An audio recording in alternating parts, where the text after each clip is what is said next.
A teenage girl behind the wheel. A quiet Ohio road in the middle of the night. And a car accelerating so fast that investigators later claimed it reached nearly 100 miles per hour before slamming into a brick wall. Inside that vehicle were 3 teenagers. 2 of them would never make it out alive. What started as a tragic crash in Strongsville, Ohio quickly turned into one of the most controversial teen murder cases in recent memory, the case of Mackenzie Shirilla. Because prosecutors didn't call it an accident. They called it murder. And now, years later, the case is exploding again online with new shocking claims, emotional accusations from the victim's family, and a wave of internet outrage that refuses to die down. At the center of it all are the deaths of 2 young men. Dominic Russo and Davion Flanagan. But what really happened in those final seconds before impact is still being debated across the internet. Some say it was intentional. Others say it was a tragic loss of control. But one thing is certain. The truth is far more disturbing than the headlines suggest. Before we break this down, subscribe to the Guilt Ledger and hit the notification bell for more disturbing true crime cases that the internet can't stop talking about. Because once you understand this case, you'll never see it the same way again. Every crime leaves a record. Tonight we read it. It happened on July 31, 2022, in Strongsville, Ohio. What police initially believed was a tragic high-speed accident would soon evolve into something far more controversial. According to investigators, Mackenzie Shirilla was driving a Toyota Camry carrying Dominic Russo and Davion Flanagan through a quiet stretch of road when the vehicle suddenly accelerated to extreme speeds. Witnesses and surveillance footage later helped reconstruct what happened next, and it painted a terrifying picture. The car reportedly sped down the road at nearly 100 miles per hour before crashing directly into a brick structure near a commercial area. The impact was instant and devastating. The vehicle burst into flames almost immediately.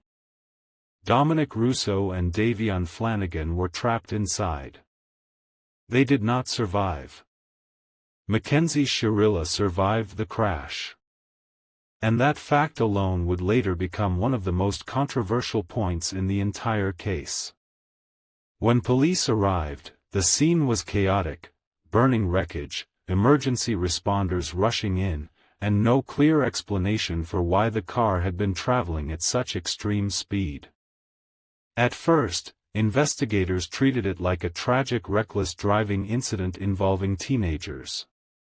But as they began analyzing the vehicle data and crash evidence, a different theory started to emerge.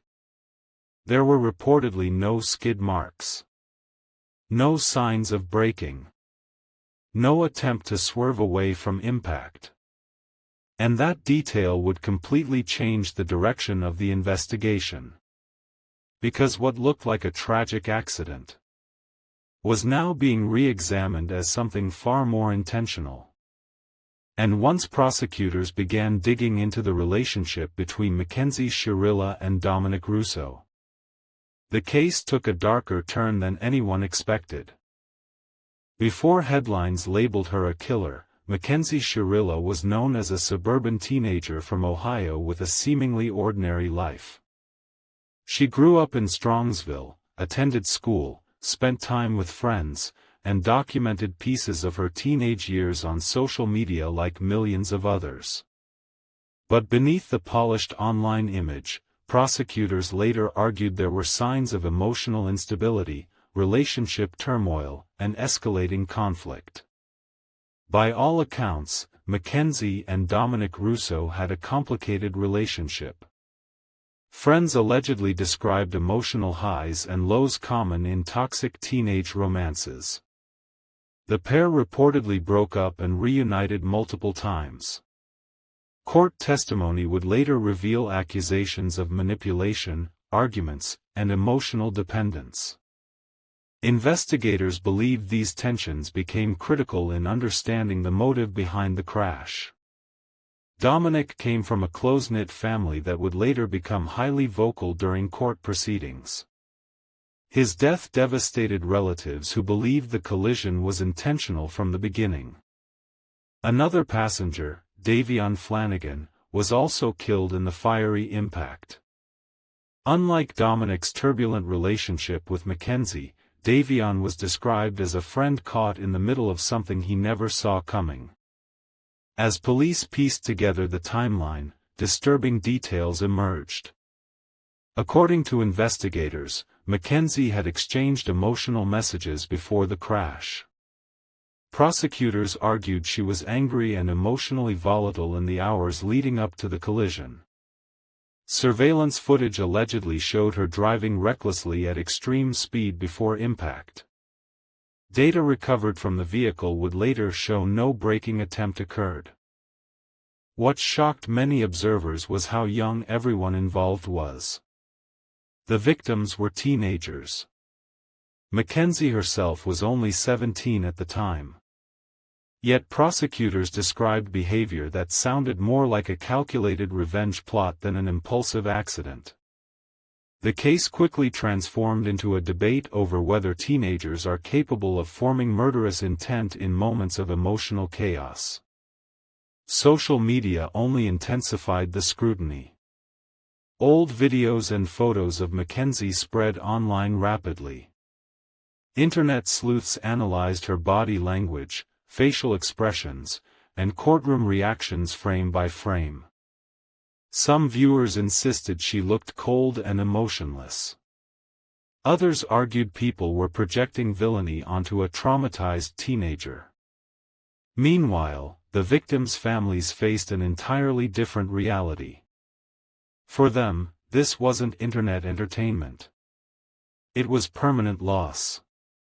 They attended hearings, listened to forensic testimony, and relived the final seconds of their loved ones' lives repeatedly in court. Dominic Russo's family in particular became outspoken about their belief that justice required a murder conviction. Then came the prosecution's most explosive claim, that Mackenzie Shirilla intentionally used the vehicle as a weapon. That allegation transformed the case from a reckless driving tragedy into one of the most controversial murder prosecutions involving a teenager in years. And once investigators revealed what happened in the seconds before the crash, the public reaction became even more intense. The prosecution's timeline of the crash became the backbone of the case against Mackenzie Shirilla. According to investigators, the fatal drive through Strongsville wasn't random chaos. They argued it was deliberate, targeted, and terrifyingly intentional. On the night of July 31, 2022, Mackenzie was driving with Dominic Russo and Davion Flanagan inside the car. Surveillance footage and forensic reconstruction allegedly showed the vehicle accelerating rapidly moments before impact. Prosecutors claimed the car reached nearly 100 miles per hour on a local road not designed for anything close to that speed. Then came the detail that horrified jurors. According to crash investigators, there was no evidence of braking. No attempt to swerve. No last-second correction. The prosecution argued Mackenzie kept the accelerator pressed down as the car flew toward a commercial building wall. The impact was catastrophic. The vehicle erupted into flames almost instantly. Dominic and Davion were trapped inside and died from injuries and fire-related trauma. Mackenzie survived with serious injuries, which only fueled public speculation and conspiracy theories online. Prosecutors called the crash a methodical execution. The defense strongly rejected that characterization. They argued speed alone does not prove intent. Defense attorneys insisted teenagers often drive recklessly and emotionally without planning murder. They also claimed the state lacked direct evidence showing Mackenzie explicitly intended to kill anyone. But prosecutors believed the evidence painted a clear picture. They pointed to relationship turmoil between Mackenzie and Dominic, emotional instability, and witness testimony describing tension before the crash. Digital evidence allegedly showed emotional conversations and erratic behavior leading up to the collision. The emotional center of the trial came from crash reconstruction experts who walked the court through the final seconds before impact. Jurors reportedly listened in silence as prosecutors described the force of the collision and the inferno that followed. Photos from the scene shocked the public when details emerged online. Many observers compared the case to a murder-suicide scenario where the driver survives. That comparison intensified debate nationwide. Some legal analysts questioned whether proving intent beyond a reasonable doubt was truly possible without a confession. Others argued the physical evidence alone was overwhelming. Meanwhile, internet audiences became consumed with every update. Court clips spread across TikTok with millions of views. YouTube creators dissected testimony hour by hour. Some viewers believed Mackenzie's courtroom demeanor looked detached. Others accused the public of demonizing a teenager before fully understanding the psychological complexities of the case. Yet one thing remained undeniable: two families lost young men in unimaginably violent circumstances. And as prosecutors prepared to formally accuse Mackenzie Shirilla of murder, the stakes of the trial became enormous. Because if the court agreed this crash was intentional, a teenage girl could spend most of her life behind bars. When the trial of Mackenzie Shirilla finally began, it quickly transformed into a media spectacle. Cameras, commentary channels, courtroom analysts, and true crime creators turned every hearing into viral content. But beneath the online frenzy were grieving families waiting to hear whether the deaths of Dominic Russo and Davion Flanagan would legally be classified as murder. Prosecutors entered court aggressively. Their theory was clear: Mackenzie intentionally drove the car into the wall as an act of rage and emotional destruction. They highlighted the speed of the vehicle, the lack of braking, and the relationship conflict involving Dominic Russo. According to the state, this wasn't recklessness. It was murder carried out with a vehicle. The defense attacked that argument immediately. Attorneys insisted there was no confession, no suicide note, and no direct proof of intent. They argued prosecutors were constructing a narrative based on assumptions and emotion rather than certainty. Defense experts reportedly questioned aspects of crash reconstruction and psychological interpretation. They warned the court against criminalizing reckless teenage behavior as premeditated homicide. But public opinion often seemed less patient than the legal process. Social media users dissected every second of Mackenzie's behavior in court. Videos of her sitting expressionless went viral. Some viewers labeled her cold and remorseless. Others argued trauma affects people differently and accused the internet of turning tragedy into entertainment. The victims' families delivered devastating emotional statements throughout proceedings. Dominic Russo's relatives in particular expressed deep anger and heartbreak. Their grief resonated strongly online, especially among viewers convinced the crash was intentional. Many people believed the families deserved justice beyond a vehicular manslaughter conviction. Then came the judge's ruling. The court ultimately convicted Mackenzie Shirilla of murder and other charges connected to the deaths. The decision stunned many legal observers because the prosecution had succeeded without direct evidence of confession or explicit intent. Instead, the court relied heavily on circumstantial evidence and forensic interpretation. The sentence was severe. Mackenzie received years in prison, ensuring the case would remain nationally controversial for a long time. Some people praised the verdict as accountability for deliberate violence. Others feared the ruling expanded murder liability in dangerous ways for reckless driving cases. Even after sentencing, debate continued non-stop online. Entire communities formed around analyzing the case. Supporters argued Mackenzie had been unfairly portrayed as evil.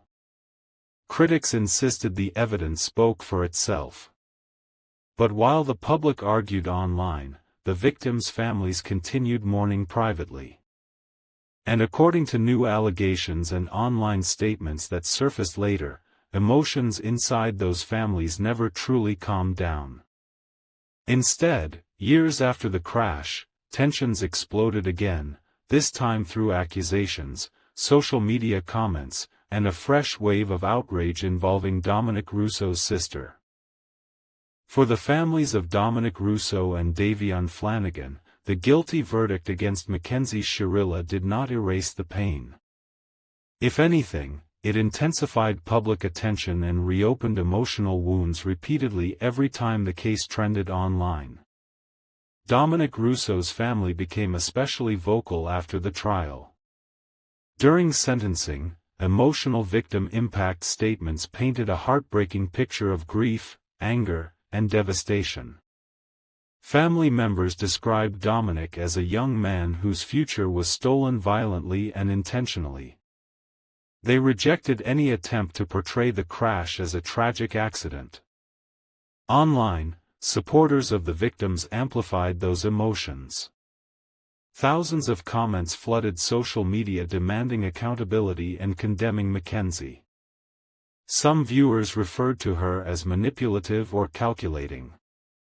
Others focused on courtroom behavior they believed showed a lack of remorse. Defense supporters pushed back, arguing internet narratives had become dangerously extreme. Then the situation escalated again. According to widespread online discussions and resurfaced allegations, Dominic Russo's sister allegedly made explosive comments directed at Mackenzie Shirilla. The remarks reignited massive debate across TikTok, YouTube, Reddit, and true crime forums. Some users interpreted the comments as raw grief finally boiling over publicly. Others believed the statements crossed ethical lines and fueled harassment. Because of the viral nature of the case, even small family comments rapidly became headline material. Screenshots circulated. Reaction videos exploded. Influencers dissected every phrase for hidden meaning. The internet once again turned a deeply personal tragedy into a public battlefield. Supporters of Dominic's family argued they had every right to express anger toward the person convicted in the deaths of their loved ones. Critics countered that endless public attacks only prolonged trauma for everyone involved. What makes this situation even more emotionally charged is that the case involved teenagers. None of the people at the center of the story were hardened criminals or lifelong enemies. They were young people whose lives collided in a catastrophic moment that permanently destroyed multiple families. As new allegations continued circulating online, many viewers began revisiting old evidence and trial footage. Questions resurfaced about motive, emotional abuse, manipulation, and psychological instability. Some internet users even speculated about details never proven in court, further muddying public understanding of the case. Meanwhile, Mackenzie Shirilla remained one of the most polarizing young defendants in recent true crime memory. To some, she represents calculated violence hidden behind suburban normalcy. To others, she symbolizes how internet culture can permanently dehumanize a traumatized teenager. And the more the case resurfaces online, the more divided audiences become. Because underneath the headlines, the viral clips, and the outrage is a haunting reality. 2 young men died in flames on a summer night, and the emotional aftermath still hasn't ended. Long after the courtroom lights dimmed, the case of Mackenzie Shirilla found a second life online. TikTok edits, YouTube documentaries, Reddit threads, and true crime live streams transformed the tragedy into one of the internet's most dissected criminal cases. The algorithm fed on controversy.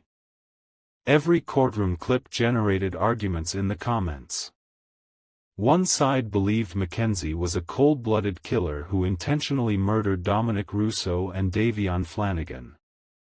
The other side believed the prosecution stretched circumstantial evidence too far and convinced the public emotionally rather than scientifically.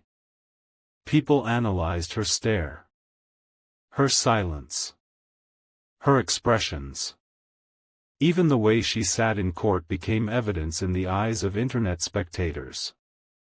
Some creators framed the story like a psychological thriller involving obsession and revenge. Others criticized what they called true crime entertainment culture, warning that audiences were turning real deaths into fandoms and online warfare. Then the resurfaced allegations involving Dominic Russo's sister added gasoline to the fire. Reaction channels immediately jumped on the story. Headlines described Mackenzie being blasted by the victim's family. Short-form clips spread rapidly with dramatic music, emotional captions, and speculation-heavy commentary. Many viewers never read official court documents and instead built opinions entirely from viral edits. This created a dangerous cycle. The more emotional the content became, the more engagement it received. And the more engagement it received, the more people felt emotionally invested in choosing sides. Some internet users openly harassed Mackenzie online. Others attacked the victims' families for continuing public commentary. Meanwhile, the human tragedy underneath the spectacle often got lost. Two families buried sons. A teenager went to prison. And millions of strangers turned the case into digital entertainment. Psychologists and legal analysts have increasingly warned about this phenomenon in high-profile true crime cases. Social media compresses complicated legal issues into short emotional clips designed for outrage and virality. Nuance disappears. Certainty grows. Rumors become accepted facts within hours. The Mackenzie Shirilla case became a perfect example of that environment. Depending on which content creators people followed, they encountered completely different versions of reality. Some videos portrayed Mackenzie as evil incarnate. Others painted her as a misunderstood teen destroyed by public opinion. Yet despite the endless debate, certain facts remain undisputed. The crash happened at terrifying speed, 2 young men died, and a judge ultimately concluded the act was intentional murder. But even that legal conclusion hasn't ended public fascination. If anything, each new allegation, family statement, or viral clip only deepens the obsession, and keeps the guilt ledger of this case permanently open in the minds of millions watching online. One reason the trial of Mackenzie Shirilla became so controversial was the disturbing nature of the evidence prosecutors presented. Unlike cases involving direct confessions or eyewitnesses, this prosecution relied heavily on forensic interpretation and behavioral analysis. And according to prosecutors, the evidence told a chilling story. Crash investigators testified that the vehicle accelerated dramatically before impact. Data recovered from the car allegedly showed the accelerator remained engaged almost until the moment of collision. Even more shocking was the claim that there was no evidence of braking whatsoever. That detail became central to the prosecution's argument. They claimed a driver instinctively brakes when facing imminent danger, unless the crash is intentional. The defense argued human behavior during panic is unpredictable, especially among teenagers. Attorneys warned the court against assuming certainty from mechanical data alone. But prosecutors combined the forensic evidence with emotional context involving Dominic Russo. Witnesses reportedly described relationship turmoil leading up to the crash. Prosecutors argued Mackenzie was emotionally distraught and angry before getting behind the wheel.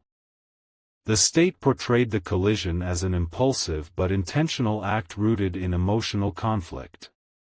Another haunting element involved the fire itself. The impact was so severe the vehicle burst into flames almost instantly. Experts described catastrophic conditions inside the car. Graphic testimony reportedly left many observers visibly shaken during proceedings. Families listened as the final moments of the victims' lives were reconstructed piece by piece in open court. For internet audiences following remotely, these details intensified emotional reactions dramatically. Viewers who already suspected intentional murder saw the evidence as overwhelming.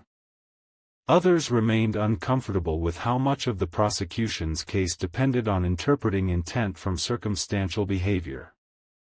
Legal experts debated the verdict extensively after conviction. Some praised prosecutors for building a strong forensic case despite lacking direct evidence. Others worried the ruling blurred lines between reckless homicide and intentional murder.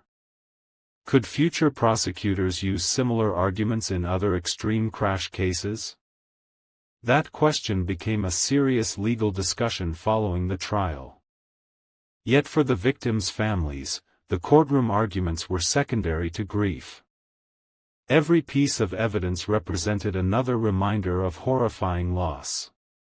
The photos, timelines, expert testimony, and emotional statements became part of a permanent public record tied forever to the deaths of Dominic Russo and Davion Flanagan. And as social media continues recycling clips from the trial years later, those moments keep resurfacing again and again. Because unlike many criminal cases that fade from public memory, the Mackenzie Shirilla story remains emotionally explosive, especially every time new allegations or family reactions emerge online.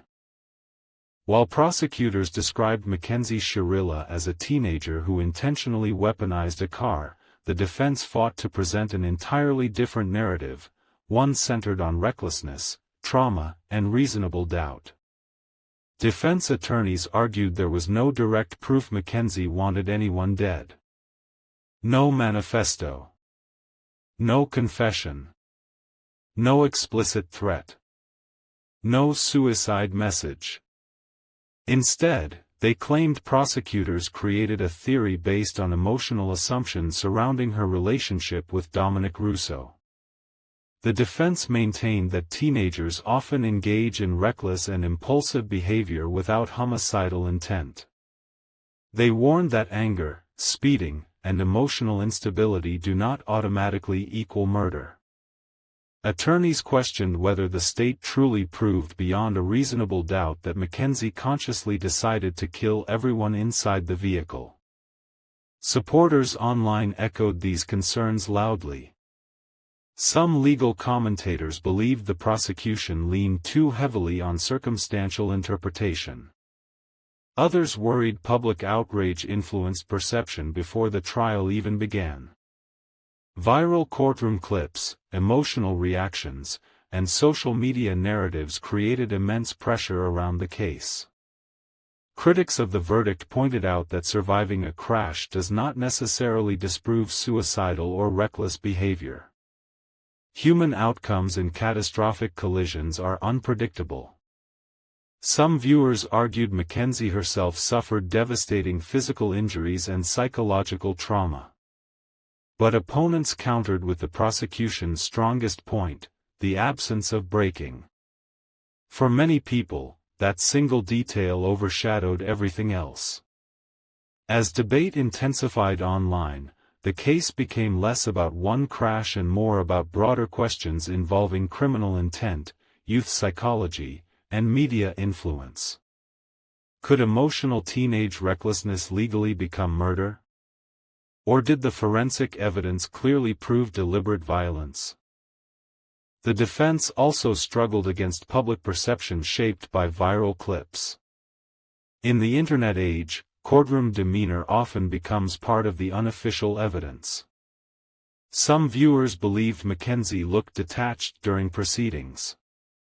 Others argued trauma survivors frequently appear emotionally numb in high-stress situations. No matter which side people believed, the case demonstrated how modern criminal trials unfold simultaneously in two places, inside the courtroom and across social media platforms. And unlike jurors, Internet audiences don't follow rules of evidence. Rumors spread freely.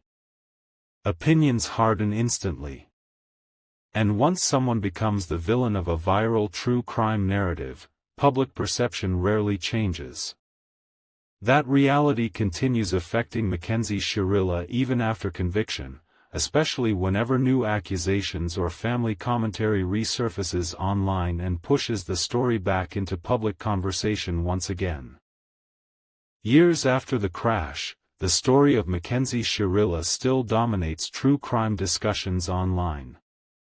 Few modern cases involving teenagers have generated this level of lasting fascination, emotional division, and Internet obsession. Part of the reason is how many fears the story touches at once. Teen relationships, mental instability, revenge, social media pressure, high-speed violence, and the terrifying possibility that ordinary suburban lives can suddenly spiral into catastrophe. The case also forces people to confront uncomfortable questions about intent. Most fatal crashes are treated as accidents, even when reckless behavior is involved. But prosecutors successfully argued this crash crossed into murder territory. That distinction shocked many viewers and transformed the case into a national debate. Another reason the story persists is visual media. The crash scene itself sounded horrifying. The courtroom footage became viral. Emotional family statements spread online rapidly. Every element translated perfectly into Internet-era true crime content. The story was emotional, visual, and deeply polarizing, the exact formula that fuels endless online engagement. Then there's the psychological mystery surrounding Mackenzie herself. People continue debating what was happening in her mind during those final seconds before impact. Was she acting out of rage? Despair? Impulsiveness? Did she intend to die too? Or was it reckless driving that spiraled out of control? Those unanswered emotional questions keep audiences returning repeatedly. The recent allegations involving Dominic Russo's sister only reignited those debates further. Every resurfaced comment or emotional statement reminds the public that the damage from this case never truly disappeared for the families involved. And unfortunately, social media rewards emotional conflict. The more heartbreaking or explosive a story becomes, the more visibility it receives. Meanwhile, many observers worry about the ethical side of true crime culture itself. At what point does analysis become exploitation? Are people seeking justice and understanding, or entertainment? The Mackenzie Shirilla case sits directly in the middle of that uncomfortable conversation. Because behind every viral clip are real people permanently affected by tragedy. Dominic Russo lost his life. Davion Flanagan lost his life. Families lost sons. And one teenager became one of the most infamous young defendants in modern true crime history. Yet even now, public fascination shows no signs of fading. If anything, each new controversy only pulls more people deeper into the story. The story of Mackenzie Shirilla has become more than a criminal case. It has evolved into a cultural phenomenon fueled by grief, outrage, Internet obsession, and endless debate over truth and intent. For supporters of the victims' families, the issue remains simple: 2 young men died in a crash prosecutors proved was intentional. They believe justice was served when Mackenzie was convicted of murder. Every resurfaced allegation or emotional family statement reflects pain that never healed. For others, the case represents something more complicated, a troubling example of how social media, viral narratives, and emotional public opinion can shape perception around a defendant long before legal arguments fully unfold. And somewhere in the middle of those two extremes sits the haunting reality of what happened that summer night in Ohio. A speeding car. 3 teenagers. A wall. Fire. Death. And questions that still divide millions of people online. The recent backlash involving Dominic Russo's sister proves the emotional wounds surrounding this case are still raw. Even years later, anger continues spilling into public view. Every new allegation reopens old debates and sends internet communities spiraling back into courtroom footage, crash analysis, and speculation. But perhaps the most unsettling part of this story is how ordinary it all once seemed. These weren't career criminals or lifelong enemies.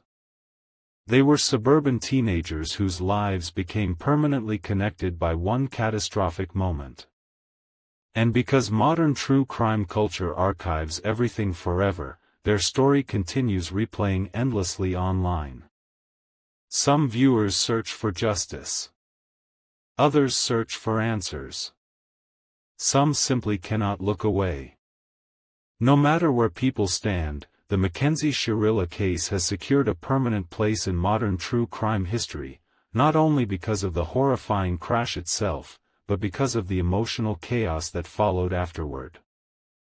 And as long as new allegations, viral clips, and family reactions continue emerging online, the public fascination surrounding this tragedy may never truly end.